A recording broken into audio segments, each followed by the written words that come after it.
relación de sumisión responsable con las autoridades civiles por 5 realidades esenciales que Pedro nos presenta. Vayamos allí al texto y leamos juntos. Y dice, versículo 13, por causa del Señor, someteos a toda institución humana, ya sea al rey como a superior, ya a los gobernadores como por él enviados, para castigo de los malhechores y alabanza de los que hacen bien. Porque esta es la voluntad de Dios, que haciendo bien hagáis callar la ignorancia de los hombres insensatos, como libres, pero no como los que tienen la libertad como pretexto para hacer lo malo, sino como siervos de Dios. Honrad a todos, amad a los hermanos, temed a Dios, honrad al Rey. Oremos. Amado Dios y Padre Celestial, gracias Señor, te hemos dado la bienvenida porque tú eres bienvenido, eres nuestro invitado de honor, Señor. Y Señor, venimos delante de ti, Padre, porque queremos acercarnos a tu mesa, Señor, en estos momentos y ser alimentados de tu palabra. Señor, prepara nuestra mente, oh Espíritu Santo, nuestros oídos espirituales, nuestro corazón, para lo que quieres hablar a nuestras vidas, Señor. Mi Dios eterno, ayúdanos a recibir tu palabra con amor, con gozo, aún en los momentos que seas trayendo corrección, pero también para revelarnos que aún para con las autoridades civiles, tú nos has puesto para ser de bendición para ellos, Señor, también. Padre, que hoy salgamos de aquí transformados por tu palabra, con una perspectiva distinta, Señor, que se vea reflejada en cómo nos movemos día a día con respecto a las autoridades civiles de esta ciudad, de este país, donde tú nos has traído, Señor, para gloria de tu nombre. En el nombre de Jesús, amén. Bueno, me atrevería a decir que muchos de nosotros venimos de países donde quizás las autoridades civiles no han sido las mejores. Y quizás algunos tenemos historias personales, ya sea nuestras o de alguna persona cercana a nosotros, que ha pasado por experiencias difíciles con respecto a las autoridades civiles. Y la realidad es que esa relación con quienes nos gobiernan puede ser un poco compleja. Primeramente porque aquellos que nos gobiernan pues son personas con defectos, pecadoras, y lamentablemente en muchos casos pues son personas que no han tenido un encuentro con Cristo, no han tenido esa relación con el Señor, y eso añade otro nivel de reto y desafío para nosotros, porque no tan solo batallamos con nuestros deseos carnales, nuestra carne que quiere hacer lo que quiera, sino que también enfrentamos pues personas que nos gobiernan, que no son las que son fáciles de amar. Y bueno, la exhortación de Pedro a través del texto que acabamos de leer es que a pesar de eso necesitamos relacionarnos responsablemente con las autoridades, pero se nos hace difícil, no solo con las autoridades, sino con todos los procesos que eso acarrea, los procesos burocráticos establecidos por las autoridades, las leyes establecidas por las autoridades, tienden a ser también áreas de reto y desafío para nosotros. Y nos podemos preguntar a menudo, ¿por qué debemos hacer esto? ¿Valdrá la pena tener esa relación de sumisión o de sujetarnos responsablemente a estas personas que están en posiciones de autoridad? Estas quizás fueron preguntas similares que los creyentes a los cuales Pedro le está escribiendo quizás también batallaron con esas preguntas en medio del sufrimiento que estaban pasando, del rechazo y la persecución. Y aquí vemos que Pedro pone en perspectiva o trae en perspectiva estas realidades para precisamente poder contestar preguntas como estas. La primera realidad que vemos aquí, la vemos en los versículos 13 al 14, es que Dios es quien ha establecido las autoridades con un propósito. Pedro nos dice aquí que todas las autoridades, desde la mayor hasta la menor, están en sus cargos porque Dios ha permitido que estén allí con un propósito particular y dentro de su soberanía.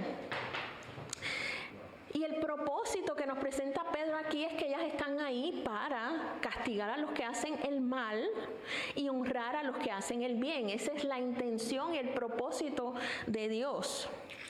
Pablo comparte esta misma perspectiva en su carta a los Romanos. En el capítulo 3, versículos 1 al 3, vemos a Pablo hacer una exhortación similar a la que Pedro hace aquí, donde dice: sométase toda persona a las autoridades superiores, porque no hay autoridad sino de parte de Dios. Las que hay por Dios han sido establecidas, porque los magistrados no están para infundir temor al que hace el bien, sino al malo. ¿Quieres pues no temer la autoridad? Haz lo bueno y tendrás alabanza de ella. Debemos de tener algo claro. Tanto Pedro como Pablo no están diciendo que las personas que ocupan estos cargos son personas perfectas, íntegras o buenas, sino que Dios las ha establecido ahí, ha permitido que estén ahí con un propósito particular. En otras palabras, que el deber y la responsabilidad de estas personas es ejecutar justicia, mantener el orden.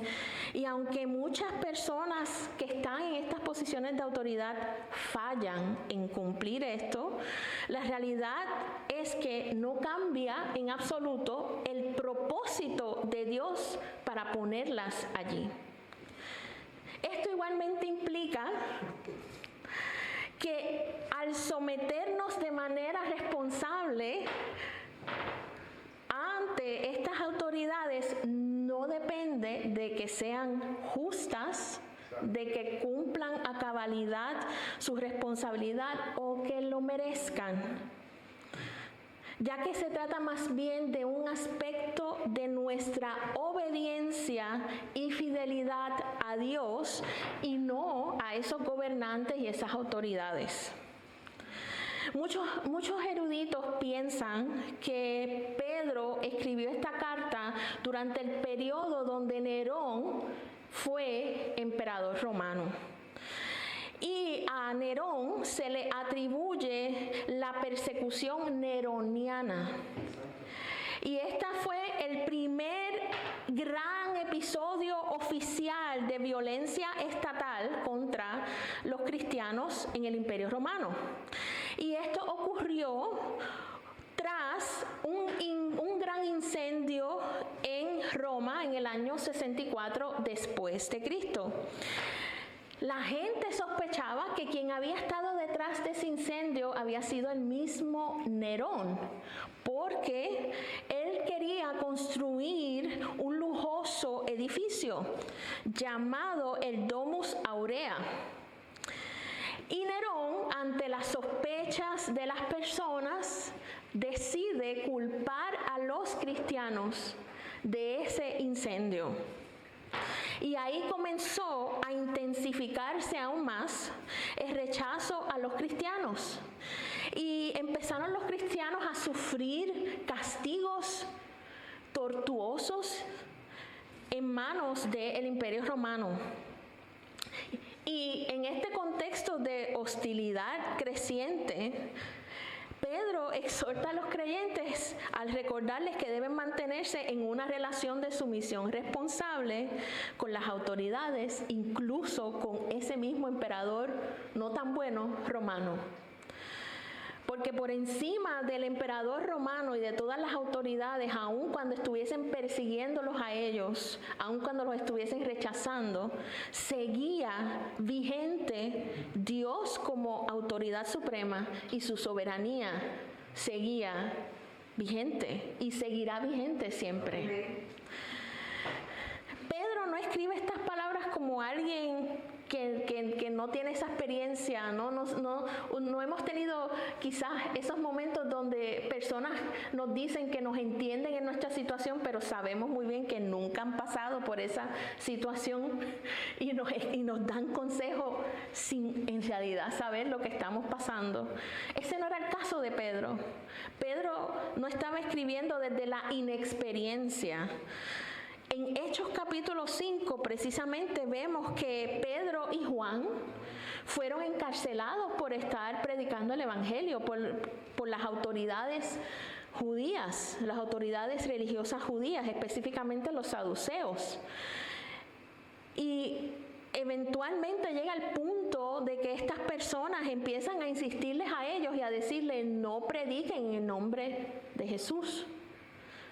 Pero ellos responden en el versículo 29 de Hechos: es necesario obedecer a Dios antes que a los hombres. Este Pedro que está diciendo estas palabras no era el mismo Pedro que había tratado de convencer a Jesús de no pasar por la cruz, de no caer en manos de las autoridades judías y gentiles. Este tampoco era el mismo Pedro que cuando el sumo sacerdote envía a apresar a Jesús, sale Pedro con su espada y ¡chum!, le corta la oreja al siervo. Este no era ese Pedro ya. Este Pedro que escribió a estos hermanos había captado lo que Jesús había ejemplificado con su vida, y no tan solo era que lo había captado en mero conocimiento, no se quedó en el conocimiento, él lo estaba viviendo, lo estaba aplicando a su vida. Por eso él pudo expresar con puntualidad que la razón de la sumisión y obediencia de todo creyente es Dios, porque Él es la autoridad suprema. Y esta matiz es de suma importancia, porque nos deja claro cuáles son los límites en los cuales debemos movernos con respecto a nuestra relación de sumisión con las autoridades. Además, nos deja ver cuál es la perspectiva de Dios. Y es en base a este marco de referencia que tomamos desde el ejemplo de Cristo, que expresamos entonces nuestra sumisión responsable a las autoridades, pero de una manera que agrada y obedece a Dios. Así que cuando estemos en esos retos de someternos o no a las autoridades, pensemos que en realidad no es a ellos que nos estamos sometiendo cuando estamos en esa relación responsable con ellos, sino que estamos sometiéndonos a Dios. Amén. La segunda realidad que nos presenta aquí Pedro es que esta relación entre los creyentes y las autoridades civiles definida por él es una expresión de la voluntad de Dios. Es la voluntad de Dios que nos sujetemos responsablemente a aquellos que nos gobiernan. Lo vemos en el versículo 15 de Primera de Pedro capítulo 2, esa primera parte que habla porque esta es la voluntad de Dios. Avanzando en el texto, vemos que Pedro habla de manera directa. Aquí no hay espacio de decir, bueno, quizás quiso decir esto o lo otro. No, él va al punto, al grano. Esta es la voluntad de Dios, que hagamos el bien. Y parte de hacer el bien es tener una relación responsable con las autoridades civiles. ¿Y por qué es esto importante que recordarlo? Porque para todo creyente debería ser importante el querer vivir en el centro de la voluntad de Dios. Y bueno, podríamos nosotros pensar, bueno, pero eso es algo del Nuevo Testamento. Pero no, vemos que Dios está comunicando su voluntad desde el Antiguo Testamento con respecto a cómo debemos conducirnos con las autoridades civiles, con aquellos que nos gobiernan. Y lo vemos en Éxodo 22, 28. Ahí en el versículo 28, Dios está hablando en esta sección de leyes humanitarias al pueblo, donde les dice: no injuriarás a los jueces, ni maldecirás al príncipe de tu pueblo. Y bueno, vemos el texto ahí en Éxodo 28 y también lo que Pedro está diciendo en su carta en el versículo 15, y decimos, bueno, esto está más que claro. Y por lo tanto, eso es muy fácil de seguir porque está sumamente claro, es sencillo, no es complicado. Pero remontémonos por un momento, recordemos nuestra adolescencia. Exacto. Quizás todos tenemos anécdotas de este tipo. Cuando nuestros papás venían donde nosotros y nos decían: fulanito, fulanita, necesito que hagas tal y cual cosa. Y nos decían las instrucciones, todo claro, no era nada complicado, algo sencillo, fácil de hacer. Y nosotros les respondíamos: sí, papá, sí, mamá, lo voy a hacer. Y al rato, a las horas, venían y nos preguntaban: fulano, sutano, ¿hiciste lo que yo te dije que hicieras? Ay, papá, ay, mamá, perdón, lo olvidé, se me olvidó. ¿Cuántas veces no le dije eso yo a mi mamá?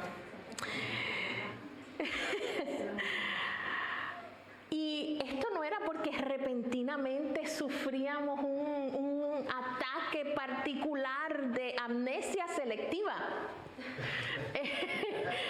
Esto ocurría porque si nos acordamos aún más de ese momento, estábamos nosotros tomando la decisión de hacer nuestra propia voluntad en vez de la voluntad que nuestros padres habían comunicado que queríamos que hiciéramos.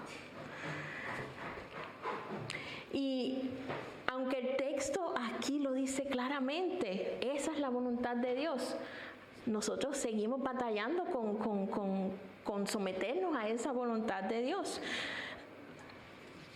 En 1 de Timoteo 2, versículos 1 al 4, Pablo dice: exhorto ante todo a que se hagan rogativas, oraciones, peticiones y acciones de gracias por todos los hombres, por los reyes y por todos los que están en eminencia, para que vivamos quieta y reposadamente en toda piedad y honestidad, porque esto es bueno y agradable delante de Dios, nuestro Salvador, el cual quiere que todos los hombres sean salvos y vengan al conocimiento de la verdad. Pablo comunica en estas palabras y añade aún más el contexto de qué se trata de esa relación con quienes nos gobiernan. No es solamente que cumplamos con las leyes terrenales, da un paso más allá. E incluye que oremos e intercedamos por todas las autoridades, sean grandes o pequeñas, desde el presidente de nuestros países, o en el caso de nosotros aquí el primer ministro canciller, hasta los empleados en las agencias gubernamentales. Y esto no es condicional. No dice si me caen bien, si lo merecen, si son buenos conmigo. No. Dice claramente que es por todos los hombres, por todas las autoridades. Ahora, con sinceridad, al menos yo confieso que yo no he sido consistente en eso. ¿Cuántas veces, nuevamente, nos da esa como amnesia selectiva, Y cuando alguno de estas personas que están en poder hacen algo que no estamos de acuerdo, que vemos como mal, en vez de orar por ellos, interceder por ellos, entregar esa causa al Señor, comenzamos a insultar. A veces no lo decimos de boca, pero en nuestra mente estamos teniendo una conversación que estamos insultando a aquellos que nos gobiernan. A veces no es ni tan siquiera alguien que sea en una posición alta de autoridad. A veces es aquel que está encargado del caso nuestro en el BANF. Y empezamos esa conversación en nuestra mente. Y comenzamos a insultar y a criticar. Y encima de eso, mis amados, lo digo porque lamentablemente yo he hecho eso mismo. Y el Señor a la primera que confrontó fue a mí. Nos paramos desde esa base de orgullo y empezamos a nosotros no tan solo insultar a estas personas, sino que empezamos con orgullo a decir, deberían hacer esto y yo haría esto y esto es como deben de hacerlo y todo eso. Mis amados, con honestidad y con amor digo esto. A nosotros a veces se nos dificulta a nosotros mismos administrar las cosas más sencillas y pequeñas. El tiempo, nuestras finanzas, diferentes cosas. Y se nos olvida eso, que en esas áreas tenemos dificultad y pretendemos en ocasiones, en esas conversaciones mentales que tenemos, o a veces también con otras personas, saber cómo administrar un país, saber lo que implica administrar los recursos de un país, la seguridad, los servicios, las leyes, la seguridad de millones de personas. Esa fue la confrontación que el Señor trajo a mi vida.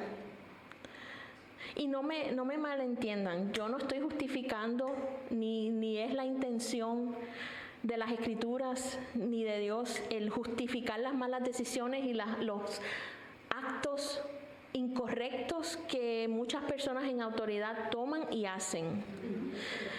Sino que digo esto para que podamos entender que cuando respondemos de esa manera, cuando eso es lo primero que viene a nosotros, cuando esa es la reacción inmediata, estamos eligiendo hacer nuestra voluntad en vez de hacer la voluntad de Dios. Los creyentes a los cuales Pedro le escribe, al estar pasando por sufrimiento, rechazo, persecución, enfrentaban esta misma tentación de querer hacer su propia voluntad. Y Pedro les está exhortando a resistir y permanecer en la voluntad de Dios, a quien pertenecen y quien los ama. Ya que ellos han recibido a Cristo y están en una relación de amor con Él, nosotros también estamos en una relación de amor con Dios por medio de Cristo. Así que la exhortación es que escojamos voluntariamente hacer lo que Dios quiere que hagamos. Juan 15:10, Jesús dice, si guardareis mis mandamientos, permaneceréis en mi amor, así como yo he guardado los mandamientos de mi Padre y permanezco en su amor. Ojalá que cuando sintamos el deseo de hacer lo que queremos, de querer insultar, porque hemos perdido la paciencia, que elijamos hacer la voluntad de Dios, lo que agrada al Señor. La tercera realidad que nos presenta Pedro aquí es que cuando tenemos esa relación responsable con quienes nos gobiernan, eso va a callar la ignorancia de los insensatos. Ahí mismo en el versículo 15 vemos que después de decir Pedro, porque esta es la voluntad de Dios, que haciendo el bien hagáis callar la ignorancia de los hombres insensatos. Todo creyente enfrenta o enfrentará en algún momento la ignorancia de los insensatos. Y una de las maneras que eso se expresa es a través de las acusaciones falsas. Mencionábamos anteriormente que Nerón acusó falsamente a los cristianos culpándolos del incendio que ocurrió en Roma. Además, los apóstoles y discípulos de Jesús enfrentaron también esa ignorancia porque a ellos los acusaban de ser alborotadores, los acusaban de promover sedición o rebelión contra el imperio romano, contra el gobierno. Y los acusaban de alterar el orden a la gente. Las autoridades religiosas judías llegaron a acusarles también de ser blasfemos, de que hablaban en contra del templo de Moisés y de la ley y que eran una amenaza contra las costumbres judías. El falso testimonio o las acusaciones falsas pueden llegar a causar un daño severo, y lo vemos en el ejemplo de Esteban y de Jesús mismo, porque eso llegó a llevarlos a morir. Sin embargo, esta hostilidad no solo se manifiesta a través de las acusaciones falsas o del falso testimonio, sino a través de calumnias y de insinuaciones que vienen desde unas intenciones perversas, como lo fue para Nehemías. Nehemías estaba construyendo el muro de Jerusalén y este hombre Sanbalat comenzó a acosar a Nehemías y a escribir cartas y a decir insinuaciones y calumnias de Nehemías.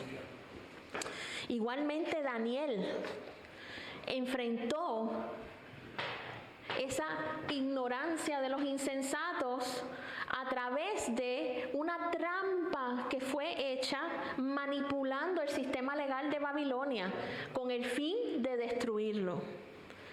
Y si nos pusiéramos a ver, todos estos casos tienen algo en común.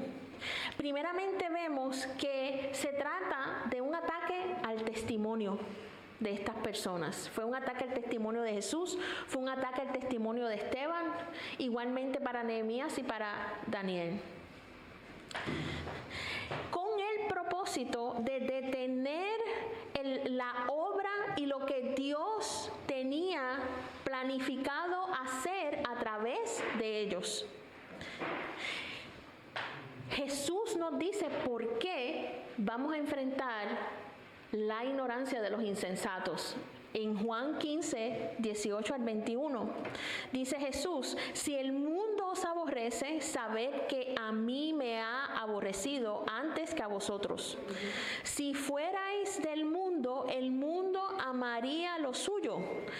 Pero porque no sois del mundo, antes yo os elegí del mundo, por eso el mundo os aborrece. Las personas que exhiben este tipo de hostilidad, primeramente siempre están buscando cómo atacar, cómo levantar calumnias en los lugares donde estamos, especialmente observando cómo nosotros nos conducimos con respecto a las autoridades civiles, los procesos legales, todas esas cosas. Y lamentablemente estas personas están engañadas y este engaño los ha llevado a un endurecimiento progresivo de su corazón, eligiendo ellos voluntariamente abrazar las tinieblas y permanecer en ignorancia, rechazando la luz del mundo que es Jesucristo. Y aunque es cierto, sí, ellos están tomando esa decisión de actuar con hostilidad, la realidad es que quien está detrás de eso es nuestro verdadero enemigo, que es Satanás. Jesús, así como el resto de los hombres que trajimos como ejemplo, que mencionamos de las Escrituras, accionó siempre en hacer el bien como respuesta a la hostilidad. Y Pedro comunica el por qué esta debe ser nuestra respuesta. Porque el efecto de esa respuesta es que va a callar la ignorancia, va a callar esas acusaciones falsas. Y prestemos atención, no dice que va a callar al insensato. Nos vamos a seguir enfrentando a personas insensatas. Pero dice que calla la ignorancia, lo que ellos dicen. ¿Y qué significa eso de que calla la ignorancia? Significa que cuando hacemos el bien, damos testimonio irrefutable ante los fundamentos falsos y perversos que ellos han hecho. Cuando estemos ante la hostilidad y las calumnias, antes de reaccionar, porque esa es la tentación con la cual nos enfrentamos, reaccionar de la misma manera que ellos nos tratan a nosotros. Preguntemos al Señor cuál es el propósito que Satanás quiere obstaculizar a través de esta persona con estas acusaciones en mi vida. Y al hacer esa pregunta nos va a ayudar a reenfocarnos nosotros para responder con hacer el bien ante esa situación, porque cuando tenemos esa respuesta que Dios nos la va a dar, vamos a ver que vale la pena conducirnos como Dios quiere que nos conduzcamos, aun cuando signifique sufrimiento temporal. La cuarta realidad que vemos aquí, la vemos en el versículo 16 de Pedro capítulo 2. Donde Pedro continúa diciendo, como libres, pero no como los que tienen la libertad como pretexto para hacer lo malo, sino como siervos de Dios. La verdad que nos presenta, la realidad que nos presenta Pedro aquí es que cuando nos sometemos a una relación responsable, sujetos a las autoridades, como le agrada a Dios, eso evidencia, es una de las maneras que muestra que nosotros somos libres en Cristo y que a su vez somos siervos voluntarios de Dios. Los que han sido hechos libres por Cristo son verdaderamente libres. También se distinguen por no usar la libertad como pretexto para hacer el mal. Ahora, ¿cómo podemos ver esto en el contexto de las autoridades civiles, las autoridades humanas? La realidad es que enfrentamos muchas diferentes tentaciones en esa relación, en esa interacción con las autoridades civiles. Pero hay una en particular que enfrentamos que es similar a lo que Jesús enfrentó en el desierto, cuando estuvo esos 40 días, 40 noches ayunando en el desierto, y Satanás viene y lo tienta. Hay unas palabras que Satanás le dice. Satanás le dice, si eres verdaderamente hijo de Dios, haz esto y lo otro. Nosotros somos tentados con palabras parecidas que tratan de cuestionar nuestra identidad con el fin de provocarnos a hacer cosas que desagradan a Dios, pero disfrazadas como cosas piadosas. Les voy a dar un ejemplo. Por ejemplo, el pensar que por ser hijos de Dios no estamos sujetos a las leyes terrenales. Hay personas que piensan así. Sin embargo, ya hemos visto en las Escrituras que la voluntad de Dios es que nos sometamos a las leyes terrenales de los países y los lugares donde estamos. Así que cuando seguimos las leyes de Alemania, lo hacemos como personas libres. Personas que ya no son esclavas en servidumbre del pecado, sino hijos de Dios que le obedecen intencionalmente. Recuerdo hace poco, Catarina, tú te vas a acordar, en el curso de la vida abundante, estuvimos viendo un ejemplo de un hombre cristiano que iba a la iglesia, ofrendaba, daba tributos, daba diezmos, sin falta, él no fallaba. Y este hombre había prosperado en sus negocios. Sin embargo, su éxito financiero, el cual él decía, eso es que Dios me ha bendecido porque yo ofrendo y diezmo y todo eso. En realidad era porque él estaba incumpliendo con sus impuestos, estaba haciendo trampa. ¿Captamos la idea? ¿Cuán sutil puede ser que podamos caer en este engaño? Especialmente cuando no entendemos lo que significa vivir nuestra libertad en servicio voluntario a Dios. Jesús lo dijo de esta manera: dad al César lo que es del César y dar a Dios lo que es de Dios.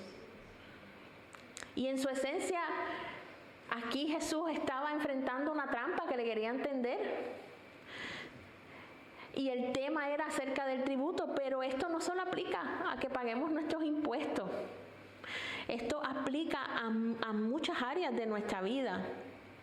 Y muestra esa relación que hay entre ser libres y siervos en todas las áreas.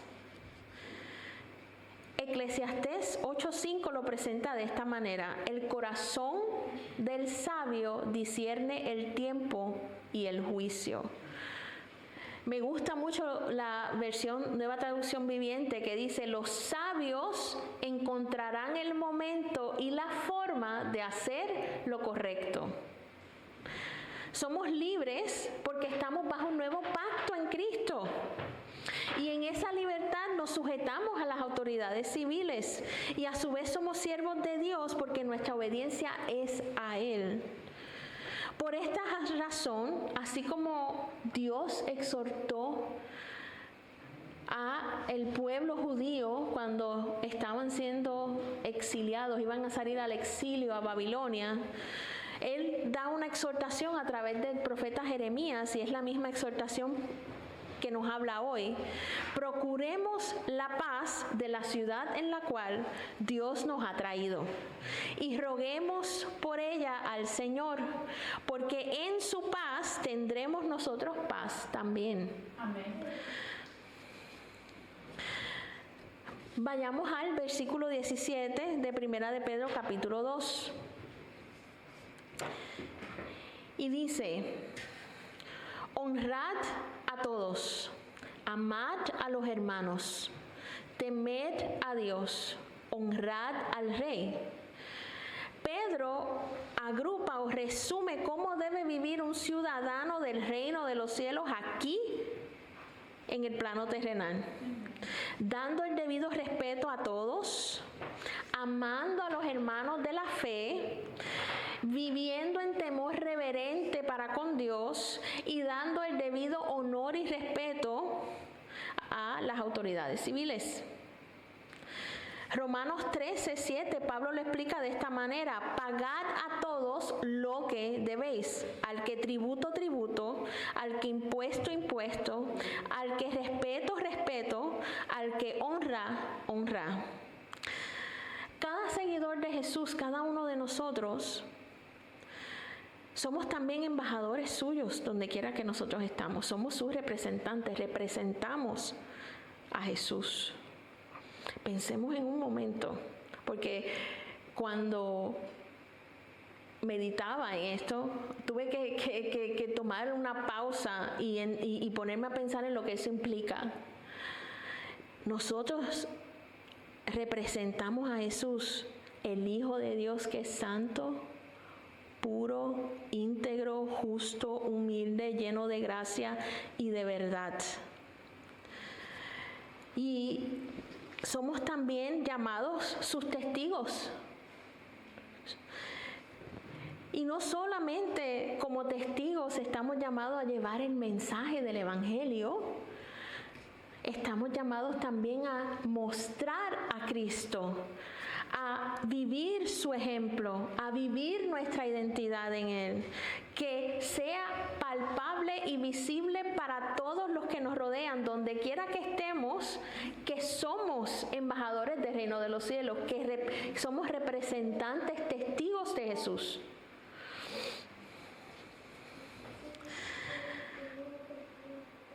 Recuerdo, y me ponía a pensar, todas las citas en las cuales he ido para renovar mi visa. Y lo que viene a mi mente simplemente son todas las cosas de las cuales me quejaba en mi mente. Y aún más, todo el tiempo que seguía yendo allí, que seguían diciéndome lo mismo, solamente te podemos dar una visa de 1 año porque no has cumplido con el proceso de integración. No has aprendido el idioma. Hermano, tardó más de 10 años para que yo entendiera la lección que el Señor me quería enseñar a mí y recibir entender esa corrección y aplicarla. Fue precisamente a través de este pasaje que el Señor me confrontó. Ya es hora de que te sometas a las autoridades del lugar donde yo te envié. Y ese fue como el último empujón para yo meterme en las clases de integración, aprender el idioma y cumplir con eso que las autoridades aquí, que el proceso burocrático demanda y pide. El Señor me estaba llamando a madurar como su representante. Necesitaba madurar, no estaba siendo una representante suya madura mientras siguiera en esa resistencia, y que necesitaba honrarlo en cada área de mi vida, donde quiera que estuviese. Pablo en Colosenses 3:17 dice: y todo lo que hacéis, sea de palabra o de hecho, hacedlo todo en el nombre de Jesús, dando gracias a Dios Padre por medio de Él. No es simplemente decir, bueno, en el nombre de Jesús voy a hacer esto. Es entender que todo lo que yo estoy haciendo, donde yo me conduzco, lo estoy haciendo representando a Jesús. Cuando obedecemos las leyes de tránsito, honramos a Dios. Cuando cumplimos con nuestras citas del BANF y con los procesos que estipulan allí, con los procesos burocráticos de manera amable y respetuosa, estamos nosotros honrando a Dios, damos honra a Dios. Y aun cuando hayamos fallado en comprar el boleto del tren y nos hayan cachado, pero nos comprometemos a asumir y asumimos las consecuencias de ello y procuramos no volverlo a hacer, también estamos honrando a Dios. Porque no se trata de una perfección moral, el único perfecto es Cristo, sino de una decisión consciente de vivir el carácter de Cristo que está siendo formado en nosotros, ante todos, aún más ante aquellos que están en autoridad. No porque lo merezcan, sino porque Dios merece que le demos honra con nuestra obediencia. Al iniciar, comenzamos con 2 preguntas. ¿Por qué debemos sujetarnos responsablemente a las autoridades? Y hemos visto que al estudiar lo que Pedro escribe aquí, que no se trata de nosotros, sino de lo que Dios ha hecho, quién es Él y cuál es su propósito. Ahora, conociendo estas verdades esenciales que Pedro nos ha comunicado, nos preguntamos, ¿vale la pena hacerlo? La respuesta será siempre sí, porque como aprendimos el domingo pasado, el testimonio de nuestra obediencia al hacer el bien, que eso incluye tener una relación de sumisión responsable con quienes nos gobiernan, dará testimonio que puede llevar a estas personas que nos están observando, con quienes interactuamos, a glorificar a Dios. Amigos, me exhorto a mí y a nosotros con las palabras de Pablo en Filipenses 2, 14 al 15. Hagamos todo sin murmuraciones y contiendas, para que seamos irreprensibles y sencillos, hijos de Dios sin mancha, en medio de una generación maligna y perversa, en medio de la cual resplandecemos como luminares en el mundo. Oremos. Amado Dios y Padre Celestial,